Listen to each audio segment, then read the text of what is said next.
ये आपको जानकर हर्ष होगा कि डॉक्टर अंबेडकर की अंबेडकर जयंती 14 अप्रैल को 130 देशों में मनाई जाती है। 130 देशों में। इसलिए मैं थोड़ा सा उनका बचपन का विवरण बता रहा हूं कि बाबा साहब 1891 में पैदा हुए। उस टाइम ये देश गुलाम था, अंग्रेजों का राज था। अंग्रेज आए 1680 में एक दुकान खोलने के लिए, ईस्ट इंडिया कंपनी। और जब इन्होंने देखा अंग्रेजों ने कि भारत में शिक्षा नहीं है, स्कूल नहीं है, सड़क नहीं है, महाविद्यालय नहीं है, बिजली नहीं है, क्योंकि ये जो बिजली आप देख रहे हो ना आज घर घर के अंदर, ये महाराजाओं के घरों में होती थी, गढ़ों में, एक दो घरों में। तो जब उन्होंने देखा कि ये लोग, देश बहुत बड़ा है, रॉ मेटेरियल खूब है, कोई कमी नहीं है, लेकिन ये जातिवाद के कारण आपस में टूटे हुए हैं। क्योंकि उस टाइम की जो व्यवस्था थी, हमारी वर्ण व्यवस्था, हमें 4 भागों में बांट दिया और इन तीनों का वजन आ गया शूद्रों पे। अरे उन शूद्रों को कह दिया तुम अछूत हो, बस्तियों से बाहर रहोगे। डॉक्टर अंबेडकर के पिताजी हवलदार थे सेना में। जब वो स्कूल जाते थे, उनको स्कूल से बाहर बैठने को मजबूर कर दिया कि अछूत है, अगर ये साथ में बैठ गए तो हम तो बिटीन जाएंगे, अछूत हो जाएंगे। अब देखिए अछूत में कितना करंट है कि अगर वो किसी के टच हो जाता है तो वो अछूत हो जाता है। किसी मंदिर में घुस जाता है तो कहते हैं मंदिर जो है हमारा भ्रष्ट हो गया। इसका मतलब ताकतवर कौन हुआ? वो अछूत हुआ। तो डॉक्टर अंबेडकर एक बार स्कूल से ढाणी जा रहे थे पढ़कर, रास्ते में बैलगाड़ी में बैठ गए। रास्ते में उसने पूछ लिया बेटा तेरी जाति क्या है? उसने कहा भाई चमार है। तो वे गाड़ी से नीचे उतर और उस गाड़ी के ऊपर उन्होंने, आपको पता ही है, गंगा जल छिड़का, पानी छिड़का कि गाड़ी अछूत हो गई। लेकिन डॉक्टर अंबेडकर कभी घबराए नहीं। वो जब पढ़ के बाहर से आए तो भी चींपियों से फाइलें पकड़ाते थे, क्योंकि वकील बन गए थे, 12वीं कर ली।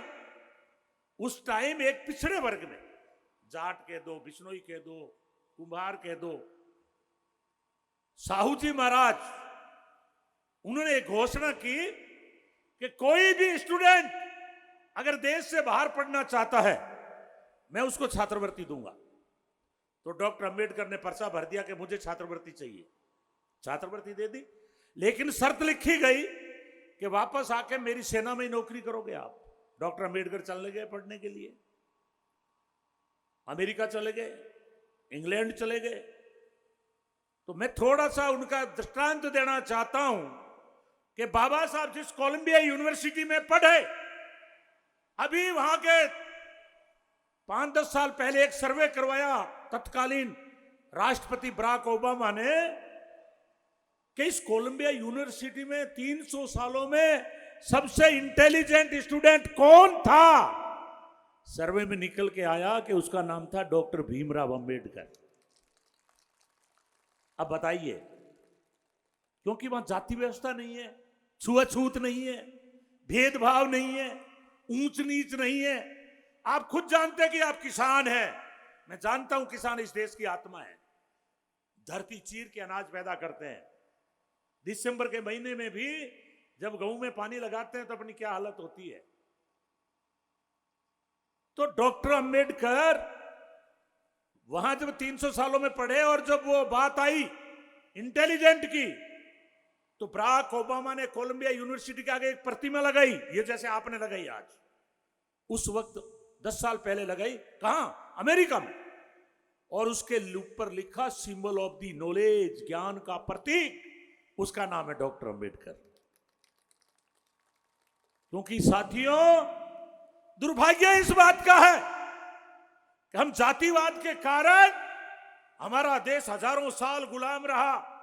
जैसा मैंने कहा, एक ईस्ट इंडिया कंपनी आई व्यापार करने के लिए, पर जब उन्होंने देखा uncivilised criminal people settled in India, अंग्रेजों ने कहा ये अनपढ़ आदमी, असभ्य आदमी बसते आपस में लड़ रहे हैं, कोई गरीब आदमी ने मटकी का हाथ लगा दिया, ठोकने लग जाओ, मांचे पर बैठ गया बराबर पीटने लग जाओ। तो इस फूट का फायदा उठाकर अंग्रेज 300 साल राज कर गए। 1680 में आए, उन्होंने फूट का फायदा उठा के यहां के राजा बन गए।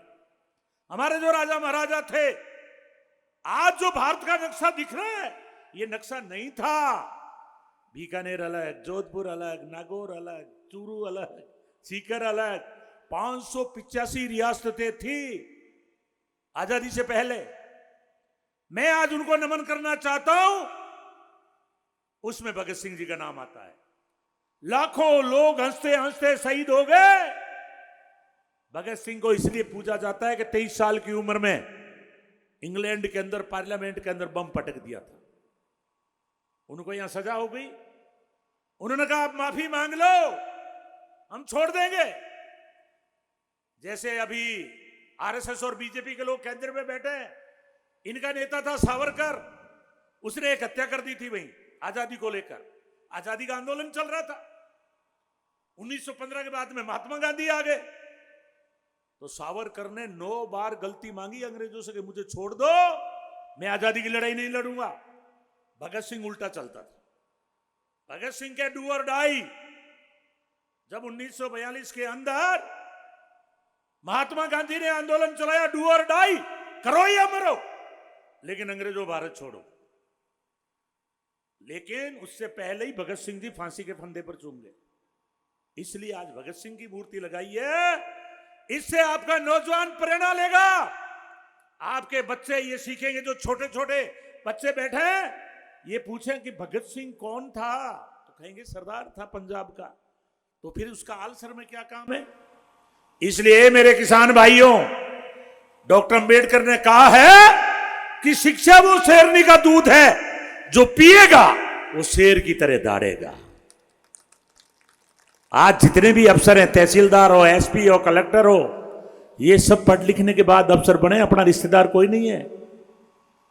वो क्यों बने? कि संविधान में लिख दिया समानता, स्वतंत्रता। तो डॉक्टर अंबेडकर का एक किस्सा कह करके फिर मैं आगे बढ़ूंगा। 1932 में जब देश गुलाम था, गोलमेज सम्मेलन हुआ, उसमें महात्मा गांधी जी भी गए हुए थे अमेरिका, इंग्लैंड में। तो उनकी पत्नी थी रमाबाई। 3 बेटे पहले इलाज के अभाव में मर गए थे, चौथा बेटा था राजरतन। तो रमाबाई ने कहा, बाबा साहब आप तो जा रहे हो गोलमेज सम्मेलन में, अगर ये बच्चे को इलाज नहीं मिला तो ये खत्म हो जाएगा। कहां अस्पतालें थी, कहां इलाज था, कहां पैसा था? तो क्या कहा डॉक्टर भीमराव अंबेडकर ने? उन्होंने कहा आजादी की जंग चल रही है, भारत आजाद होगा, संविधान पर चर्चा होनी है, मेरे को जाना बहुत जरूरी है।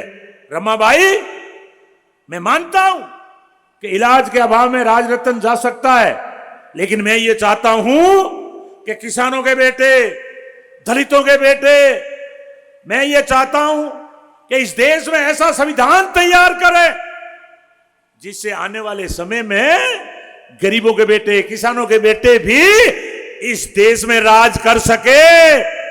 संविधान की तैयारी हो रही थी, आज उसी का परिणाम है कि फूसाराम शेर की तरह दौड़ रहा है, कोई रोक नहीं सकता। गोविंद राम दलित का बेटा होकर कैबिनेट मंत्री बन गया। ये हमारे संविधान में कला थी। 1942 हुआ, डू और डाई का आंदोलन चला, करो या मरो। उसके बाद अंग्रेज सरेंडर हो गए। अंग्रेजों ने कहा कि आप अपना देश में प्रधानमंत्री बना लो, हम स्वतंत्रता दे देंगे। 15 अगस्त 1947 को हमारा देश आजाद हुआ। और आपको याद है, उम्र आ गई थी महात्मा गांधी जी की 80 साल। आजादी का अगवा, अहिंसा का पुजारी। आज भी हमारे दिल्ली के ऊपर 700 किसान शहीद हुए कृषि कानून को लेकर इस मोदी के खिलाफ, और 378 दिन बैठे रहे। वो गांधी की तरह लड़ाई लड़ी। गांधी का अधिकतर जीवन जेल में बीता था। आपको याद दिलाना चाहता हूं कि ये जो आज कहते हैं हम भारत माता की जय बोल रहे हैं, इन्होंने देश का बेड़ा गर्क कर दिया है भारतीय जनता पार्टी और आरएसएस के लोगों ने।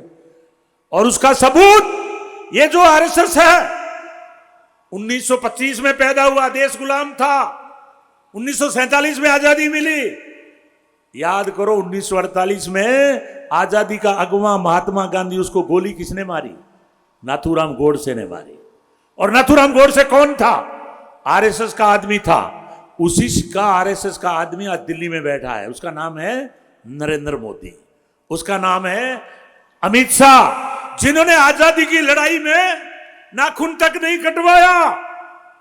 संवैधानिक संस्थाओं पे आरएसएस के लोग बैठ गए।